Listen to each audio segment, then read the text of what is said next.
Can you hear me okay too? Because I can get closer to the mic if you need me to. Oh, no, you're fine. You're fine.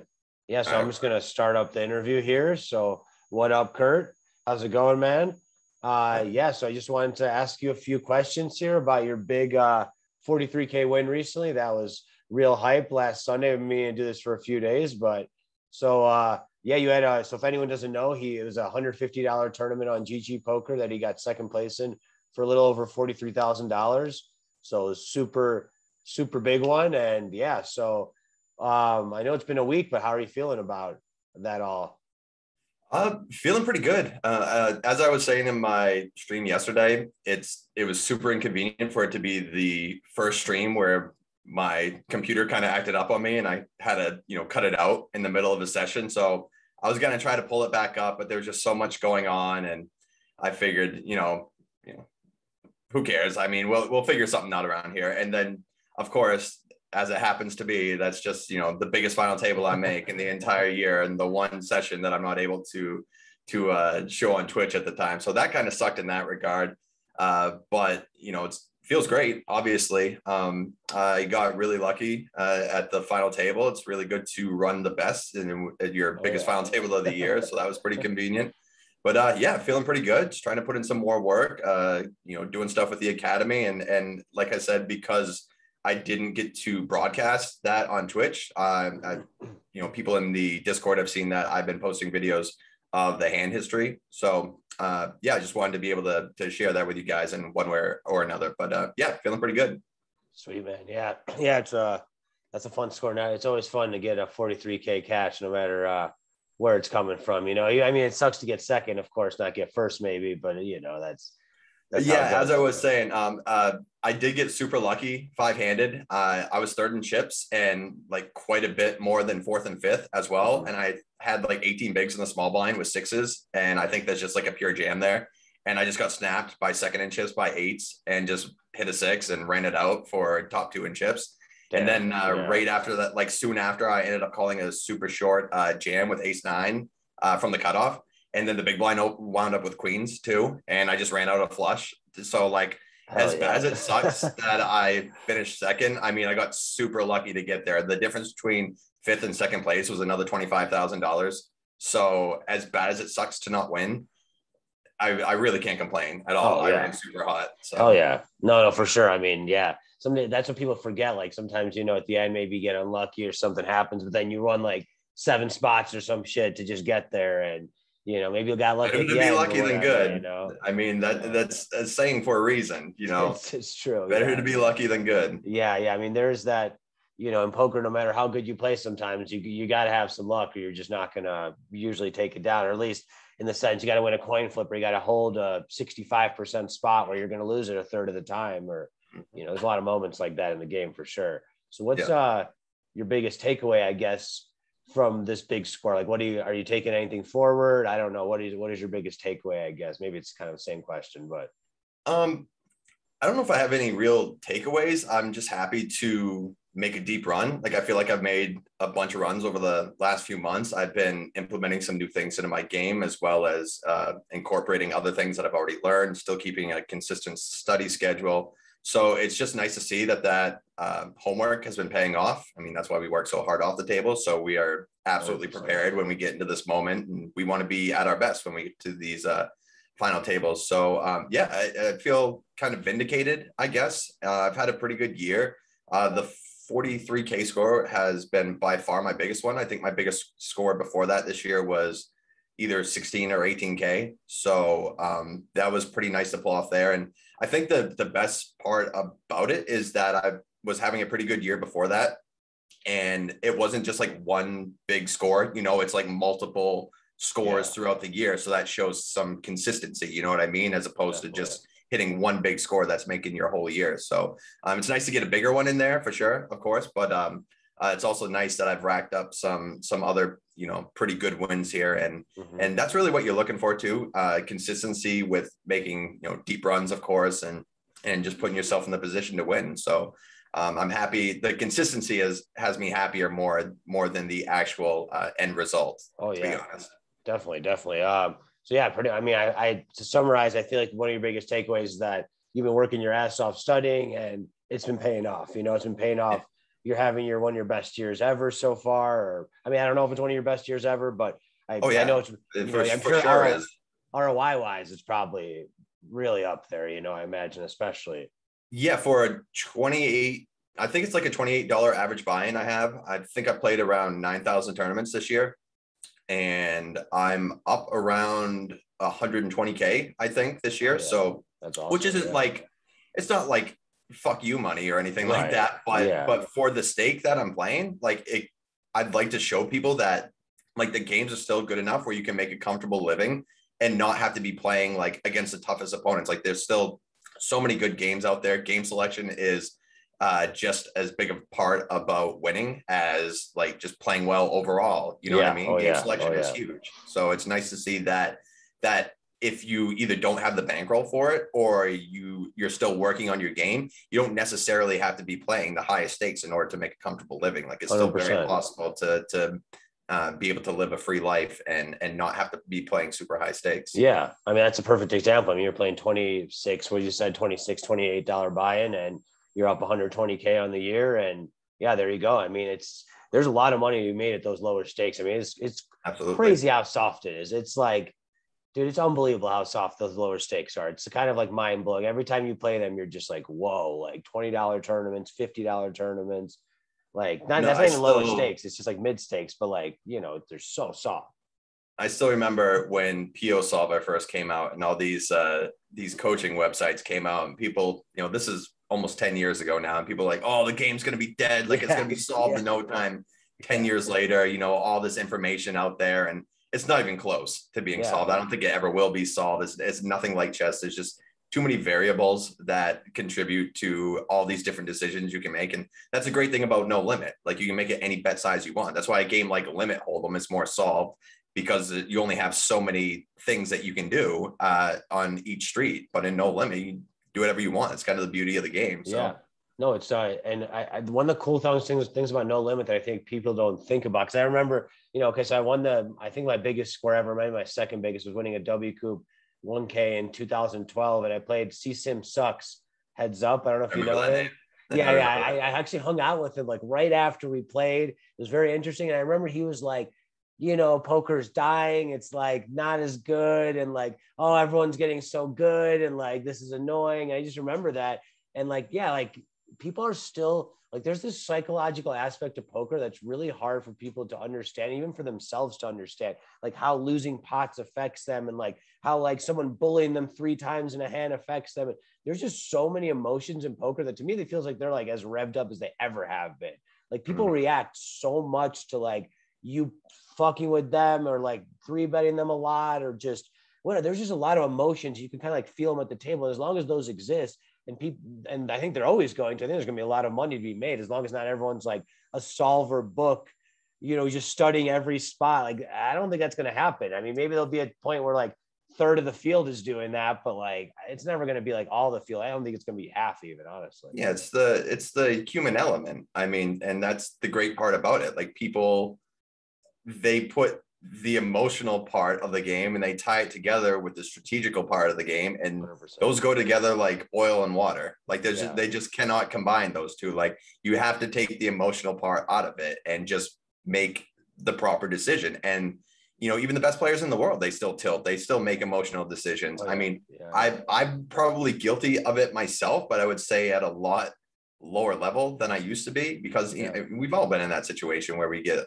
over emotional and just take out the rational side of our brain and just want to say, fuck this guy, I'm just gonna rip it in here. And so as long as that element still exists, there's still going to be a lot of money to be made. And when you said about the game being solved too, like maybe at the highest stakes, it's getting pretty close, because those guys are playing closer to how a solver would play. Right. But that being said, the biggest crushers are combining the solver element with the exploitative element as well. There's still so many things that we're able to learn and we're able to incorporate that a solver is just not going to be able to comprehend themselves. So there's still a big exploitative aspect of the game. And that's actually something that I think has increased my win rate too. Just not being afraid to go outside of the box and kind of explore something outside of what a solver would tell me, because especially, like I said, if I'm playing $27 average buy-in, it's very rare that anybody at that table is playing anywhere close to the way a solver is playing. And even as much as I study, like, I'm still like way off on a lot of spots that are surprising. I mean, I'm happy to learn, but if somebody that's putting in as much time as me is making these many mistakes, like, what's the average, recreational or the guy who's just doing it for some side income, like those guys aren't even going to be close. So there's just so many elements that to take into account. Like the game's going to be good for a very long time. And of course, just knowing the solver. Okay, like say like the solvers, the other player knows the solvers. I mean, hopefully you can take that to next level sometimes, or you can take advantage that how they're going to be playing in these spots a lot, because they're going to be going by this solver. So maybe those are moments where you could maybe go a little exploitative, or obviously if you're playing players that don't use solver at all and they're completely playing exploitatively, then you got to be a little more exploitative and maybe not use just everything the solver tells you. But it's obviously the great baseline to have for sure. So absolutely. Are you going to buy anything fun with the money? Any fun trips or anything like cool you're going to do like that? Oh, well, the first thing I just bought was a new poker solver. So I guess that was the first big purchase that I made. Yeah. So we're just reinvesting in ourselves here, which I think is very important too. But for sure. I think I'm probably going. Odin? Yeah. Odin's the one you bought? Okay. Odin's awesome. Odin, like, so I've been running that for the past couple of days, and I'm already like feeling like, oh man, like I'm so behind right now. Like this is going to teach me so many things. Like I'm really behind on it.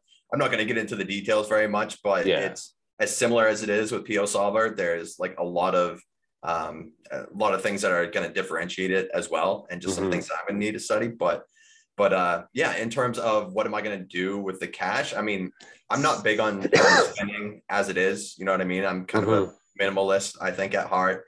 But we like to go on vacations too. So I'm probably going to bring the family to go somewhere around New Year's, I think.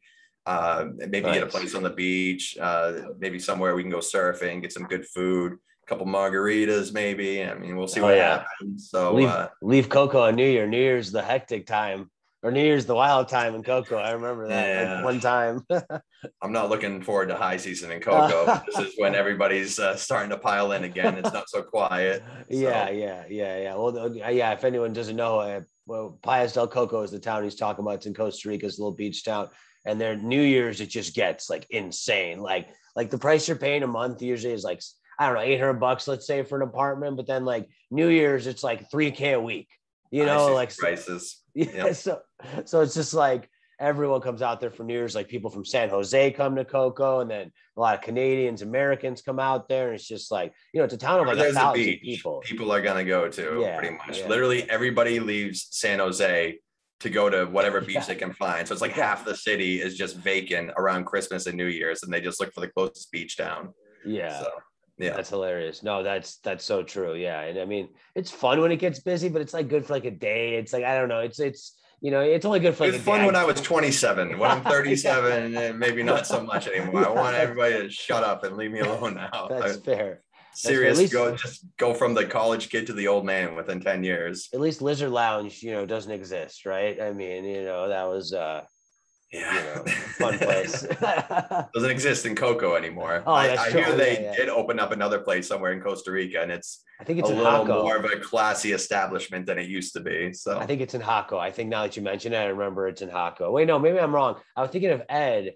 Like the Z is Ed. I think he moved to a bar to Jaco. Like he has a bar in Jaco. I think I'm thinking of that. Ed. I'm sure he's got multiple projects going on. Yeah, for sure. He lost a lot of weight. I was looking at that. I was like, oh man, he lost a lot of weight. It's kind of crazy. He looks like half. I've seen a picture of him for a while. Yeah, he looks like half of like his size from before. It's like different person. It's crazy. Anyway, let me get one last question. And so all this great. Great talking to you about this. What is one tip you can just, pass to our members going forward? What is just one or two or a few tips, whatever you want to say to our members? Like strategy wise or anything. Okay, let's go strategy wise and let's go mindset wise, I guess. Let's go both of those.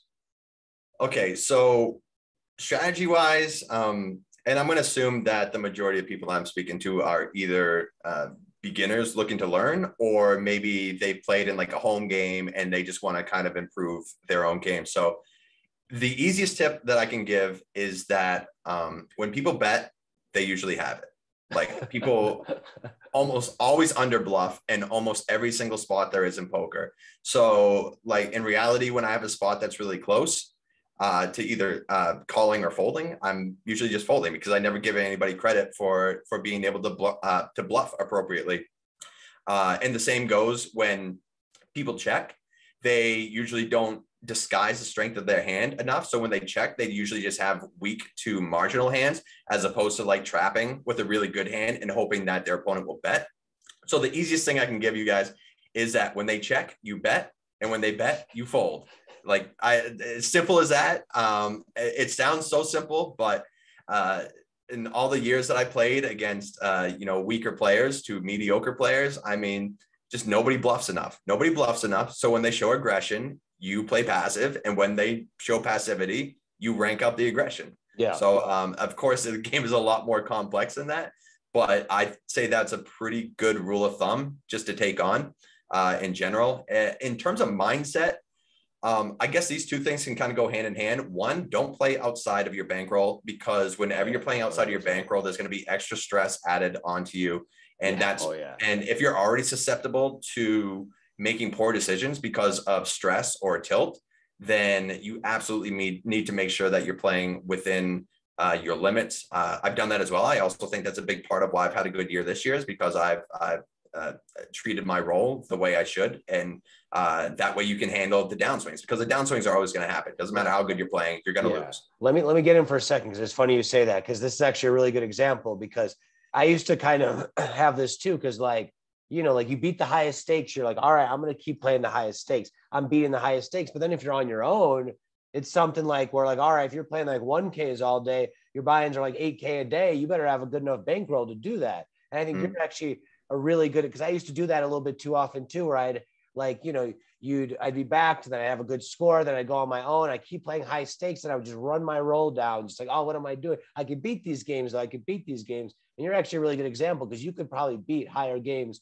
than you're playing, but you're staying within your bankroll very well, and you're just very comfortable, and you're crushing your games. And I think it's such a huge element to be within your bankroll, because I think it's hard to like put into quantitative numbers like how much it affects you when you're playing these like games that are like for your life, for your bankroll, and you're like using so much of your bankroll. There's this huge pressure inside you, and maybe some people can handle that, but I think most people, there's this subconscious pressure that's like very hard to handle. And like, I think I even had that all the time when I was playing these games where I was maybe still games I could beat, but I was above my bankroll playing against much tougher players. And it's just like, it freaks you out a little bit in those key moments, even when you're meditating and you're doing everything you can, but it's just like, there's just something about it that like, it's just not good for your mind when you're above your bankroll, when you're like, oh my God, I'm firing like, we have friends, like we've had friends who just like, I'm going to put, I have 3K online, I'm just going to fire 2K in this tournament, right? Like you've seen it all the time. So it's super common to see that among poker players, but I think it's such an important angle that you're talking about here. That is, and I think you're the perfect example of it, because you could be probably playing 1Ks and 500s if you really wanted, but yeah, your ROI would be less. And, I don't know, like you're comfortable where you're at, and that's awesome, because like you're crushing where you're at. And, I'm sure there may be a time where I do move up to those games, but I'm still trying to, pad my bank account a little bit more. I have other investments that I'm looking to make that are not poker related for the first time in my life. So in the past, I might look to take some more aggressive measures when it comes to my bankroll. But now that I have interests outside of poker, I'd rather just keep playing these games that I know I'm beating, and then reinvest that money into other endeavors that I'm going to be taking on. And then, if I get a little bit more money in my pocket, then yeah, maybe I'll take a few more shots, because I do think I could probably beat bigger games than what I'm playing. But there's just, the game selection is so good right now. There's just really no reason to take that risk at the moment. It's like, if you're going to play a 500 or 1K table, and you got like 6 good regs at your table, you could play a 20 or a 50 with literally everyone is not good. It's just like, the difference is mind blowing. Like, I don't think you can understand like how big of a difference that is. I mean, most people probably do, but like, when you got like 6 guys that are similar mindset to you, or maybe they're not as good as you, but whatever. Like, it's still like such a different environment. It's a competitive game. When you're playing against guys like that, like you have to battle for every single pot. So every pot is a battle, dude. There's no like rest at all. There's like no hands off. I mean, it's never hands off in poker, but like, especially if you miss up your mindset just a little bit, they're going to exploit it. Like if you fuck up, I don't know, whatever, like, you know what I mean? Like if you make some kind of error, they're going to pounce on it. While if you're playing a fish, they're probably not going to pounce. They're probably not going to notice it. They're probably drinking a beer, watching TV in the corner. They're not even focused on the table, you know? Right. So, and not to say that I don't like that competitive aspect, because of course, if you get the chance to play against the best, like it's a great feeling, just to show that you can hang, or possibly even, end up beating these games. But at the same time, I didn't get into poker to show everybody how big my dick was. I got into poker to make money. So I'm going to put myself in the best position to make the most amount of money. And right now, even though I padded my bankroll quite a bit, I'm not playing anything that much more outside of what I was playing before I hit that score. Yeah. So, I think that's really important for other people to take on, just in general, a general mindset tip. Like, definitely play within your means. That's automatically going to give yourself a better mindset. So, 100%. Wait, real quick, let me just say this.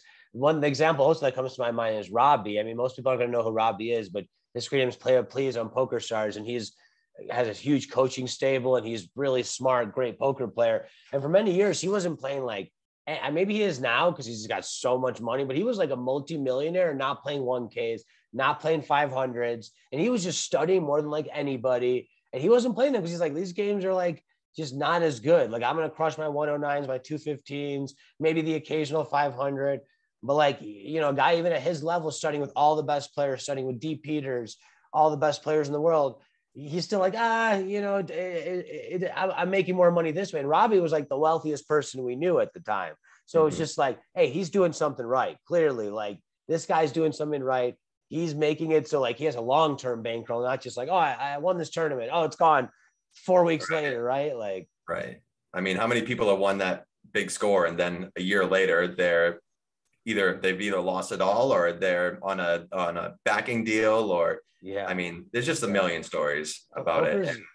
There's this big angle of poker where like it's easy when you win something big to be like, I'm just gonna fire something high stakes. Or like, how many friends have you had that like fire cash games after they win something huge and then just like lose a bunch of money in cash games, and you're like, man, I mean, play cash games. Like, I honestly went through it myself, and that wasn't necessarily because I had a big score and I was. You were doing it for fun, though. I feel like you liked grinding cash after tournaments. Like that. So if you're just doing it to mess around, I guess, then that's ridiculous. But there's also the thing where people are like, oh, I just had a big score, I'm gonna automatically move up stakes. Where it might be okay, like if your game is strong enough to beat those games, and that's where myself and my backers at the time, we made the mistake where I just started putting in a lot of work, but I wasn't working with the proper equipment, I don't think. And I think we both kind of overestimated the level of my game at the time. And we just started playing like pretty high stakes after that. And I just got crushed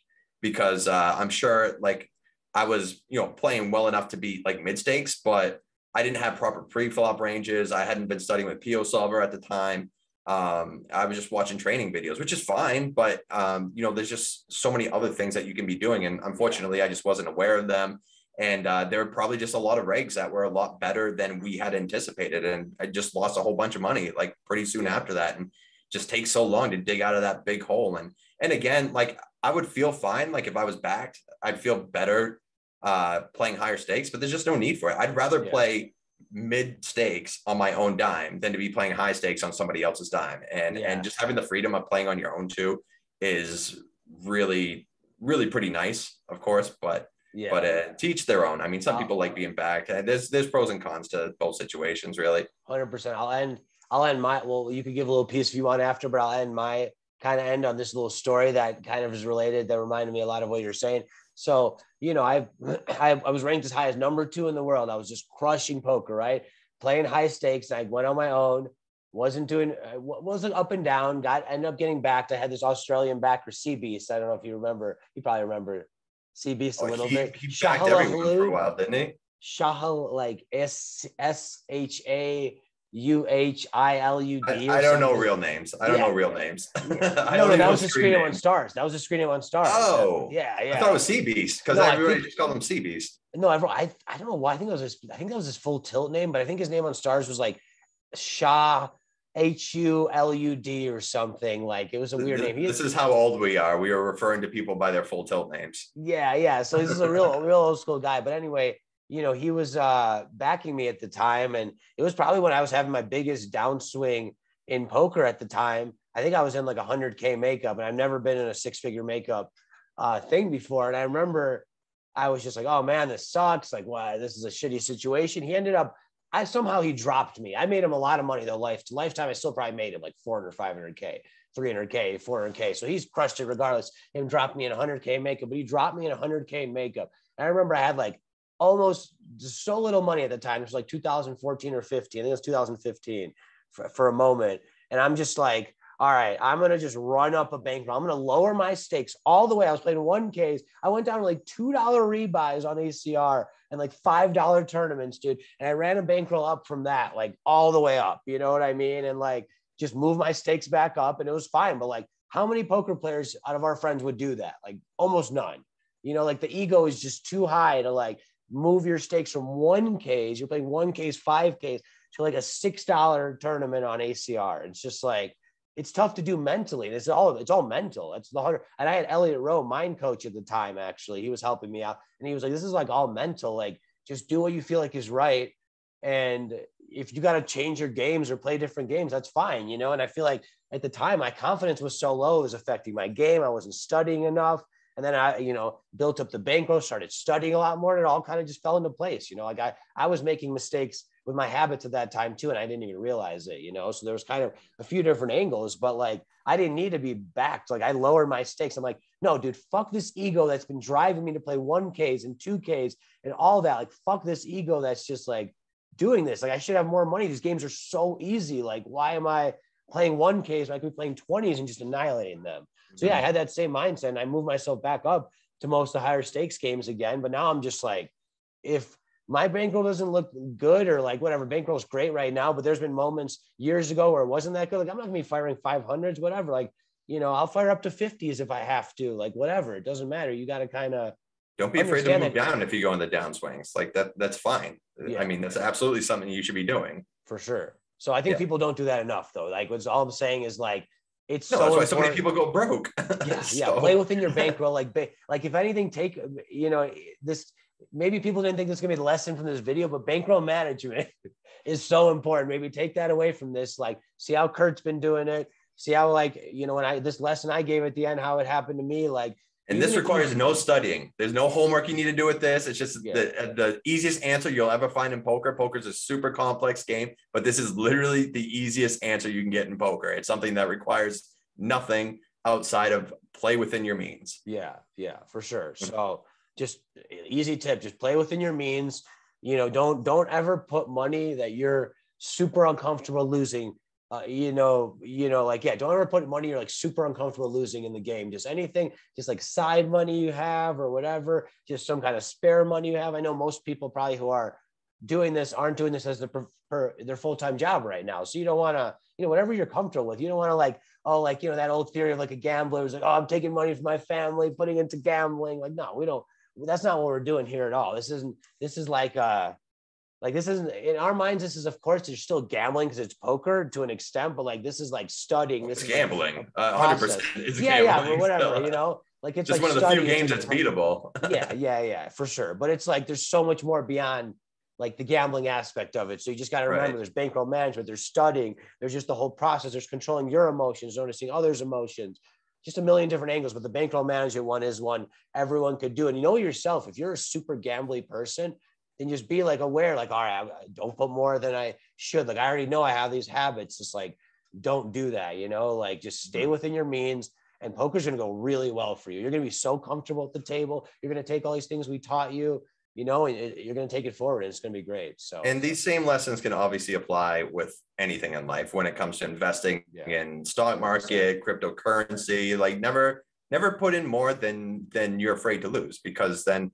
I mean, the highs you get from making a proper wager are never going to be as good as the lows are going to be from like making a bad investment from something that you can't, tolerate losing. So, so this rule can definitely apply for many things in life. I guess coming off that story where you were talking about how you had to rebuild your role, I'm coming off something very similar to that myself. About 2 years ago, I was dropped. I think I was backed by this stable of guys I've had for like 5 or 6 years. Was super appreciative for everything they'd done. They really made me a better poker player at the time. They gave me access to study tools I wouldn't have been able to afford otherwise. And they did a lot for me, but I think they were going in a different direction. They tried to get me playing cash games when almost my entire career was just all tournaments. So there was just a big learning curve. I was kind of having to start from the bottom, and I wasn't really showing much improvement over like a 7-month stretch. And they just decided to cut ties, which was fine, because they were also like just sending me like, let's say $500 a month, just so I had some extra cash to pay the bills. So it's not only were they backing me, but they were kind of giving me like loans at the same time. So I understood why they dropped me. And it just kind of sucked because I wanted to stay with tournaments, but the guys that I was left with, they were just cash game players, and they wanted to get me into those bigger games. But anyway, it didn't work out. It actually put me in a great position because I was in 6 figures of makeup at the time too. So as everyone said, they're like, oh, that's great. Like, it's like you just made all that money. I'm like, yeah, that's great. Of course. But I have like maybe $1,000 in my bank account, and I think about $200 in my poker account. So yeah, it's great right now, but I still need to eat, I still need to pay rent. So I was in this super like tight position. And again, this is just 2 years ago now, where I needed to make some money, and there was really nothing else that I could do to make it outside of just winning at poker. So that's when I really started. I mean, I was studying before, but then it just became a daily thing. And as you said, I started playing like $1, $2, $3 games. If you should really have between 150 and 300 buy-ins, depending on your skill level, to give yourself the proper amount of money in case you do go on a bad run. So I was playing those $1, $2, $3 games. And then there was never a point where I'm like, oh, I'm too good for this. Like, because I put myself in the situation before, overestimating my skills and getting in deep makeup. And, maybe I would have got out of it, of course, but, I still got myself in that big hole. So I'm just like, rather than being like, oh, I'm too good for these games, I'm just like, wow, what a great opportunity I have. I get to play on my own. I can start from the bottom. I know I can beat these games, but I'm still going to work my ass off, be studying. So from about 2 years ago to 200 in my bank account, then I'm probably up, I'm going to say close to 200K from then. Maybe a little less than that, but maybe like 170 to 200. I don't know, somewhere in there. Doesn't matter. But the bottom line is you can start from very little and turn that into something pretty big. You just really have to be patient. And again, not going broke from that money that I literally couldn't go broke from, because it was everything I had. So I'm like, oh, do I want to play this $5 game? I don't know. I've only got $150 in my bank account. That's like way outside of my, I know I'm winning in that game, but it doesn't matter. Like if you go on a bad run, you're going to go on a bad run. So variance doesn't give a shit about how good you are. Like it's just going to pop out whenever. So I had a very similar experience, and never did I ever think like I'm too good for these games. And, maybe I was, but that's not the point. The situation is what it is. And you can just look at it as a new opportunity, a new challenge for yourself to get from the bottom. And then by the time you get back to the top, or at least in a point where you feel like you're playing the kind of games that you want to be playing, like the reward after that long grind is just so fulfilling. And it's just, you feel really good about getting yourself from the lowest of lows and getting yourself in a position where you're able to succeed and feel good about where you are. No, it's, and like, I think the feeling of being on your own compared to being backed is so much better. Like, just feels so much better than not have to worry about makeup. Like makeup, whoever we'll wrap this up shortly. It's going a little longer than we thought, but for people who don't know, makeup is like, okay, so let's say you have a sponsor, backer, whatever you want to call it, someone to invest in you. So if you lose, let's say 30K, the next 30K you make in profit is going to go straight to your backer. And then after that, you split the profit 50-50. So like, you can't just go on a 50K downswing. You have to pay that 50K. It's not like paying it back in a sense. Like you got to win it back in poker, and then you'll make money. So yeah, like it's like, let's say you're on a 50K makeup, you get a 50K score. Oh my God, it's great. But you're getting $0 of that unless you got some kind of deal set up with your backer where you might get a little bit off of that, and it'll go towards your makeup again. So. And you're also, at least I can say this from personal experience, you're more motivated to play those like day saver kind of tournaments, if you're having like a bad day or you're like, oh, I'm not going to play this. It's not that much the first, but when you have all your own action, and it's a terrible way to look at it because you still need to make that money in order to make it back, but you're just a little more motivated to play those smaller 100%. tournaments that can save a day. So, I mean, if everyone says that, even if it should be not a thing, everyone says that, like you'll play like, oh, but you can play now you can play so many lower stakes tournaments that you weren't playing before because it's worth it now. Like, but if you're in 50K makeup and you're playing tournament 1,500 up top, you're like, oh my God, this sucks. Like, this is like 1/30th of my makeup. Yeah. And of course it's still worth it. Like you shouldn't look at it in that like short of that kind of short-term reward from just winning a small tournament, but that's just a human element. That's the way you think about it. So yeah. Well, all right, man. Well, let's get this wrapped up. It went a little bit longer than we thought, but good interview, man. And we'll send this to our members, post it on our YouTube, Twitter, and yeah, man. Good hearing from you. And you got a day 2 in the Sunday Million? Yeah, it's starting. I actually busted with 2 minutes left in the day. So I think it starts in about an hour and I'm just going to buy in and I think get 12 big blinds and a prayer. Okay. So, but yeah, I'm going to fire up another session here too. Gotcha. So I'm going to throw a few more tournaments up. So the stream will be going a little bit later today. All right. Cool, man. Well, I'll let you get to it. Yeah. Well, let's just chat tomorrow about the rest of things, but I'll let you get to things here today, and good chatting with you, man. And congrats on the win again, dude. I'm psyched. I don't know if you know, I got a win last night too. So I don't know if you know that. Would you win? Well, dude, bro, it's one of those days that's so bittersweet. I got 8th, 10th, 12th, and then I won the Poker Bros 250 for 21.6K.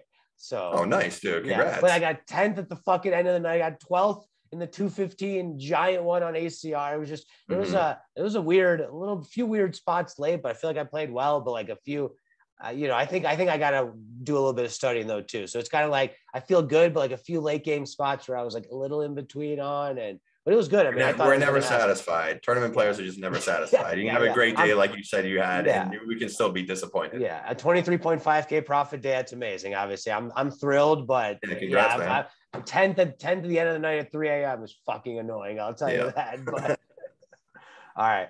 Well, all right, man. Great talking to you, dude. Peace out. Congrats again, dude. And we'll see you around Lionshare. Appreciate it. Thanps, guys. Later. Bye, everyone.